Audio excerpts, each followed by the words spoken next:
പക്ഷേ least cost method നമ്മൾ ചെയ്യാൻ പോകുന്ന ട്രാൻസ്പോർട്ടേഷൻ പ്രോബ്ലമാണ് ലീസ്റ്റ് കോസ്റ്റ് മെത്തേഡിൽ. ഓക്കെ, നമുക്ക് ഇത്രയും സമയം കിട്ടിയത് ടോട്ടൽ സപ്ലൈയും ടോട്ടൽ ഡിമാൻഡും ഈക്വലായിട്ട് കിട്ടിയത്. ഇനി ഈ ഒരു പ്രോബ്ലം ഇത് ചെയ്യാൻ നമ്മളോട് പറഞ്ഞത് സോൾവ് ചെയ്യാൻ. ഓക്കെ, ഈ ഒരു പ്രോബ്ലം ഒന്ന് സോൾവ് ചെയ്ത് നോക്കുക. സോൾവ് ചെയ്യാൻ ഫസ്റ്റ് നമ്മൾ എന്താ ചെയ്യുക, ടോട്ടൽ സപ്ലൈ നോക്കുക. സപ്ലൈ ടോട്ടൽ എത്രയാണ്? 12 + 18 + 10 എന്ന് പറഞ്ഞാൽ 40. ഡിമാൻഡ് എന്ന് പറയുന്നത് 13 + 16 + 9 which is equal to 38. ഇത് രണ്ടും ഈക്വൽ ആണോ? അല്ല. ഓക്കെ, അപ്പം ഈ പ്രോബ്ലം എന്താ? ബാലൻസ്ഡ് അല്ല, നോട്ട് ബാലൻസ്ഡ് ആണ്. പിന്നെ ബാലൻസ് ആക്കാൻ നമുക്കൊരു 2 യൂണിറ്റിൻ്റെ ഡിമാൻഡും കൂടി എക്സ്ട്രാ കിട്ടിയാൽ നമുക്ക് ഈ പ്രോബ്ലം ബാലൻസ്ഡ് ആയിട്ട് കിട്ടും. ഓക്കെ, അപ്പോൾ നമ്മൾ എന്താ ചെയ്യുക, 2 യൂണിറ്റിൻ്റെ ഡിമാൻഡ് എക്സ്ട്രാ ആഡ് ചെയ്യും. അവിടത്തേക്ക് കൊണ്ടുപോകാനുള്ളതെല്ലാം കോസ്റ്റ് 0. ഓരോ യൂണിറ്റും ആ ഡിമാൻഡിലേക്ക് കൊണ്ടുപോകാൻ കോസ്റ്റ് 0 ഉണ്ടല്ലേ, കാരണം നമ്മൾ കൊണ്ടുപോകുന്നില്ല, നമ്മളൊരു ഇമാജിനറി ഒന്ന് ആഡ് ചെയ്തതാണ് ഒരു ഡിമാൻഡ്. Okay, 2 demand. ഓക്കെ, നമ്മൾ പ്രോബ്ലം സോൾവ് ചെയ്യാൻ വേണ്ടിയിട്ട്. ഓക്കെ, ഇനി നമുക്ക് ലീസ്റ്റ് കോസ്റ്റ് മെത്തേഡ് പണ്ടത്തെ പോലെ തന്നെ ചെയ്യാം. ഫസ്റ്റ് എന്താ പറയുക, ഏറ്റവും ചെറിയ കോസ്റ്റ് ആരാ? 0 തന്നെ. ഇതിൻ്റെ ആരെങ്കിലും ആർബിട്രേറ്റ് ചൂസ് ചെയ്യാൻ, ഞാനിത് ചൂസ് ചെയ്തതെന്ന് വിചാരിച്ചോ. അപ്പം ഇവിടെ ഡിമാൻഡ് 2 ആണ്, നമുക്ക് സപ്ലൈ ചെയ്യേണ്ടത് 12 ആണ്. ഓക്കെ, അപ്പം ഡിമാൻഡാന്ന് മീറ്റ് ചെയ്യാം.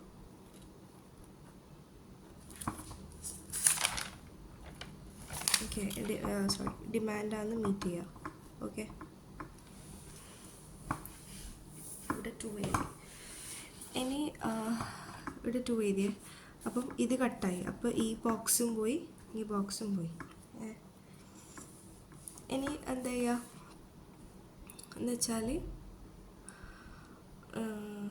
ഓക്കെ, ഇവിടെ 12 കട്ടായിട്ട് 10 ആയി. ഇനി ഇതിൽ ഏറ്റവും ലീസ്റ്റ് ആരാ? 2 അല്ല, ഏറ്റവും ലീസ്റ്റ്.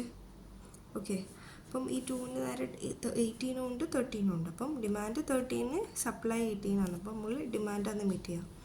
അപ്പം നമുക്ക് 13 ഡിമാൻഡ് ഉണ്ട്. അപ്പം ഇത് കട്ടായി. അപ്പം എന്തായി, ഈ ഇവിടുത്തെ ഡിമാൻഡ് മൊത്തമായിട്ട് ക്ലോസ് ചെയ്തപ്പം ഇവർ രണ്ടാളും ഇനി ട്രാൻസ്പോർട്ട് ചെയ്യേണ്ട ആവശ്യമില്ല. ഇനി ഇവിടെ എന്തായി, 13 കൊടുത്ത് ബാക്കിയുള്ളത് 15. ഓക്കെ, ഇനി നെക്സ്റ്റ് ഏറ്റവും ലീസ്റ്റ് ആരാ? ഇവിടെ ഒരു 3 ഉണ്ട് അല്ലേ, 3 ആണ് ഏറ്റവും ലീസ്റ്റ്. ഓക്കെ, ഈ 3ൽ സപ്ലൈ ചെയ്യാനുള്ള 10, ഡിമാൻഡ് 16. അപ്പം നമ്മൾ സപ്ലൈ ചെയ്യാനുള്ളത് മീറ്റ് ചെയ്യും 10.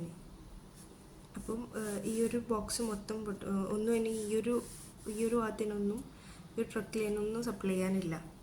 അപ്പോൾ ആ ബോക്സ് കട്ടായി. ഇനി ഇവിടെ 16 ഡിമാൻഡ്, 16ൽ 10 അവർ മീറ്റ് ചെയ്ത്, അപ്പോൾ ബാക്കി 6 റിമൈനിങ്. ഓക്കെ,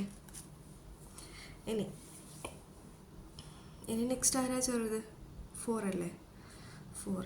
ഇനി 4ൽ ചെയ്താൽ 5 സപ്ലൈ ചെയ്യാനുണ്ട്, 9 ഡിമാൻഡ്. ഇപ്പം സപ്ലൈ നമ്മൾ മീറ്റ് ചെയ്യും. ഓക്കെ, അപ്പോൾ കട്ടായി. ഇതും ഇവിടെയൊന്നും സപ്ലൈ ചെയ്യാനില്ല.